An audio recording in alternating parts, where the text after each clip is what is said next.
Tap dancing in a minefield. Gee, what could possibly go wrong there? That is probably the best description of what liberalism has done to the USA.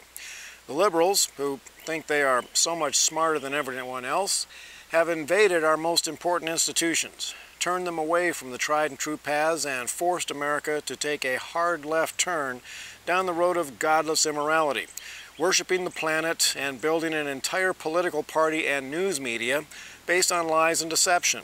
They have literally taken us into a minefield that has destroyed other nations throughout history. The most dangerous landmines we're dancing around today are abortion, homosexuality, Islam, and the persecution of people of faith. Now, I'm not sure about abortion, but I know the others throughout history have triggered the wrath of God against nations that tolerate such things. The radical left have forcibly dragged this nation away from the God and country principles that are the foundation of this nation, and they have replaced the rock-solid foundation with falsehood and immorality.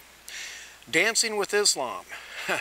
This landmine of a religion has a 1,400-year history of destroying nations, consistently, every time.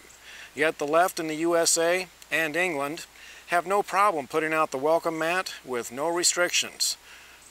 Which is really interesting because Islam is the most woman-hating and abusing organization in the world. Why is it that the liberal left is willing to give Islam a pass on this? Well, probably because Islam kills more Christians and Jews than any other. Another landmine we are dancing around is the homosexual agenda. Next to abortion, this is the #1 rebellion against God and His law.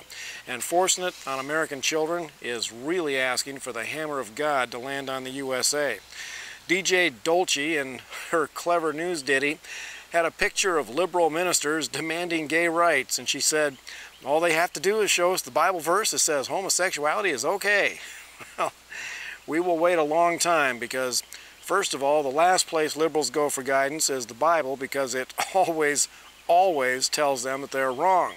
And secondly, liberal ministers will never find such a verse because there isn't one. The Bible consistently condemns sexual immorality. And the last mine we will discuss today is the growing persecution of God's people in the USA. The murder, imprisonment, and abuse of Christians and Jews is on the rise all over the world. And for the first time in my lifetime, the moral and cultural standards of the USA are ripe to allow open persecution in America. The outright hatred of everything Christian and the years of harassment by the ACLU and the Freedom from Religion Foundation has energized anti-God hatred all across America. From college campuses to the workplace, Christians are under attack. Well, we knew these days were coming. The Bible clearly tells us that these things will happen as the end of history approaches. So, will Christians in America find their courage to stand strong for God? Or will they retreat into the sin of silence when persecution comes to them?